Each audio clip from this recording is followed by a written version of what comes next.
Hello बच्चों, कैसे हो आप। आज मैं आपके सामने फिर से कल टॉपिक था हमारे मैट्रिक्स के इम्पोर्टेंट क्वेश्चन कराए थे। अब आज हम कराएंगे आपको सारणिक के इम्पोर्टेंट क्वेश्चन। मैट्रिक्स और सारणिक नाम दोनों डिफरेंट है, अदरवाइज सारणिक जो होता है उसका निर्माण मैट्रिक्स की हेल्प से ही होता है।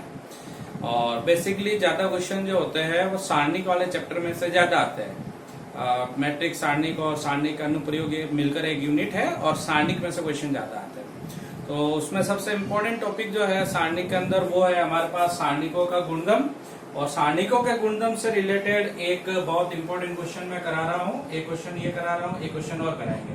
क्वेश्चन बहुत महत्वपूर्ण है और बोर्ड एग्जाम आता है, और इसके लिए आप इसको ध्यान से देखिएगा और इसकी तैयारी कीजिएगा। तो सबसे पहले प्रश्न को पढ़ते हैं कि सारणिक गुणधर्मों की इंपॉर्टेंट बात है, सारणिक गुणधर्मों का प्रयोग करना है। जो भी हमने क्लास में आपको प्रॉपर्टी सिखाई थी, उन सारणिक गुणधर्मों का प्रयोग करके हमें ये काम करना है। अब उसमें ये एक डिटर्मिनेंट यानी सारणिक दे रखा है और राइट हैंड साइड दे रखा है। तो हम काम शुरू करते हैं। सबसे पहले हम लेंगे left hand side. Left hand side में जो सारणिक दे रखा है वो हम ले लेते हैं और उसको लिख लेते हैं। हमने उस सारणिक को एग्जिट लिख दिया। अब हम प्रॉपर्टी लगाएंगे। तो हमारे पास सारणिक की एक प्रॉपर्टी है कि हम सारणिक के प्रत्येक पंक्ति या मैट्रिक्स में से कोई भी राशि कॉमन ले सकते हैं। तो हम पहले जो पंक्ति है उसमें से ए कॉमन लेंगे। तो हमने पहले पंक्ति में से ए कॉमन लिया। तो यहाँ वन के पास ए नहीं है तो अपॉन में ए आ जाएगा। जहां ए है वहां से ए बाहर चला जाएगा। यहाँ पे भी 1/a और 1/a। ठीक इसी प्रकार अगर हम कहें दूसरा जो पंक्ति है उसमें से हम b कॉमन लेंगे। तो जब यहां से b कॉमन लेंगे तो यहाँ 1/b आएगा। यहाँ पर भी 1/b और यहाँ b था तो चला गया तो +1 और 1 में से b कॉमन ले रहे हैं और नहीं होने के कारण अपॉन में आ जाता है ये b कॉमन। ठीक इसी प्रकार हम तीसरी पंक्ति में से c कॉमन लेंगे। 1/c 1/c 1/c +1। ये सारणी का एक नया रूप आ गया। और बाहर जो हमने पहली पंक्ति में से ए, दूसरी पंक्ति में से बी, तीसरी पंक्ति में से जो सी कॉमन लिया है वो हमने बाहर लिख दिया है। अब हमें सारणिकों का गुणधर्मों का अनुप्रयोग करना है। पहला गुणधर्म कॉमन लेने का हमने लिया। अब हम एक गुणधर्म, संक्रिय गुणधर्म जिसको कहते हैं वो लगाएंगे। R1 मतलब पहला पंक्ति नहीं लिखकर हम उसका जगह R1 + R2 + R3 यानी तीनों पंक्तियों का योग हम R1 की जगह रख देंगे। ये R1 है, ये पंक्ति R2 है, ये पंक्ति R3 है। तीनों को जोड़कर हम यहां रख देंगे। तो ये हमारे पास आ जाएगा A B C। हम इन पंक्तियों को जोड़ के लिखते हैं। तो 1/a 1/b 1/c। तो यहाँ आ जाएगा 1/a 1/b 1/c। यहाँ पे भी हम 1/a 1/b 1/c और 1। तो यहाँ आ जाएगा 1/a 1/b 1/c और +1। ऐसे कैसे यहाँ से भी 1/a 1/b 1/c +1 और 1/a 1/b 1/c +1। ठीक है। और दूसरी और तीसरी पंक्ति में कोई बदलाव नहीं करेंगे तो वो एज इट आएगी। 1/b 1/c 1/b +1 1/c 1/b 1/c +1। Okay. अब अगर हम इस सारणी को ध्यान से देखेंगे तो हमारे पहले पंक्ति में से एक कॉमन एलिमेंट बन गया है। 1 + 1/a 1/b 1/c सबके पास है, तो हम उसको कॉमन ले लेते हैं। तो हमारे पास कॉमन आ रहा है 1 + 1/a 1/b 1/c। ये कॉमन लेते हैं पहली पंक्ति में से। तो आप देखिए यहाँ ये समान राशि कॉमन ले लिया। तो यहाँ 1 1 1 और यहाँ हमारे पास 1/b 1/c 1 + 1/b 1/c और 1/b और 1 + 1/c। ये हमारे पास शेष बच गया है। अब आप देखेंगे पहली पंक्ति में हमारे पास 3 जो है एक बन गए हैं। ठीक है।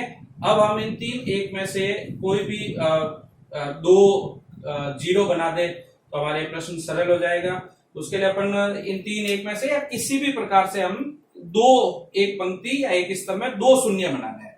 तो हमें देखिए यहाँ पे भी 1 है, यहाँ पे भी 1 है, यहाँ पे भी 1/b है, यहाँ पे भी 1/b है। इसको स्तंभ 1 यानी C1 बोलते हैं, इसको C3 बोलते हैं। तो हम प्रॉपर्टी लगाएंगे कि हम C1 नहीं लिखेंगे, हम C1 के स्थान पर C1 - C3 लिखेंगे।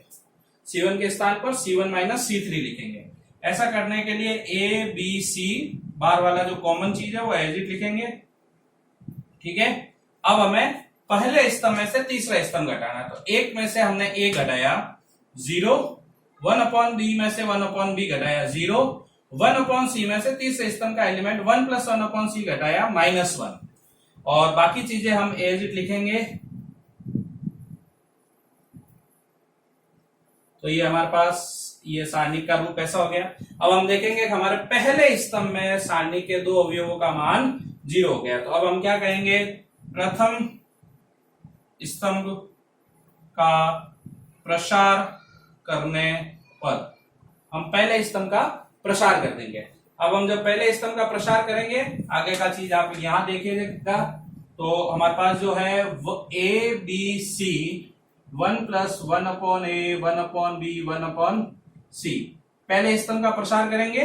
प्रसार आपको ये 0, तो इसका उपसारणिक हम नहीं लिखेंगे, ये 0, इसका भी उपसारणिक हम नहीं लिखेंगे, मगर ये -1 है, इसलिए इसका उपसारणिक हमको लिखना पड़ेगा।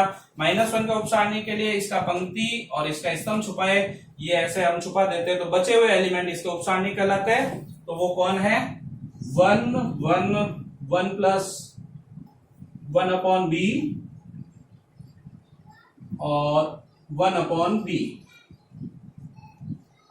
अब हमारे पास A B C 1 + 1/a 1/b 1/c, और अब हम इस उपसारणी का प्रसार करेंगे, तो हमारे पास एक तो यहाँ माइनस चल रहा है, उपसारणी का प्रसार ऊपर से नीचे की ओर गुणा, नीचे से ऊपर की ओर गुणा, जब ये गुणा किया तो हमारे पास आया 1/b, और नीचे से ऊपर की ओर गुणा करेंगे तो -1 और -1/b, ये -1/b से +1/b कैंसिल, और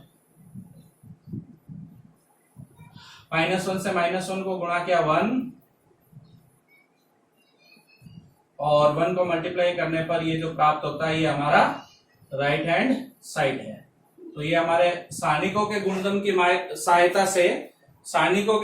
सहायता से हमने इसको सरल किया है, राइट हैंड साइड प्राप्त हुआ है। और ये एक महत्वपूर्ण प्रश्न है बोर्ड परीक्षा के लिए। एक बार मैं फिर से इसको शॉर्ट में रिपीट कर देता हूँ। गुणधर्मों की सहायता से सारणी को सरल करना था। हमने पहले पंक्ति से ए, दूसरा पंक्ति से बी, तीसरा पंक्ति से सी कॉमन लिया। उसके पश्चात हमने तीनों पंक्तियों को जोड़ा, तो प्रथम पंक्ति में कॉमन एलिमेंट बढ़ गया, उसको हमने कॉमन लिया, और उसके बाद में हमारा सारणी का रूप ये हो गया। फिर हमने इसमें एक और संक्रिया लगाई, संक्रिया है C1, यानी पहले स्तंभ के स्थान पे C1 - C3, तो C1 ये रहा, C3 ये रहा, इसको इसमें से घटाया। तो ये संक्रिया लगाने का फायदा हमारे ये रहता है कि 2 0 बन जाते हैं, तो उनको उपसारणिक नहीं लिखने पड़ते। फिर इस सारणी का प्रसार कर दिया, 2 0 हुए तो इनको उपसारणिक लिखने की आवश्यकता नहीं, और -1 का उपसारणिक लिख के उसको सरल करने पर हमें राइट हैंड साइड प्राप्त हुआ। Thank you.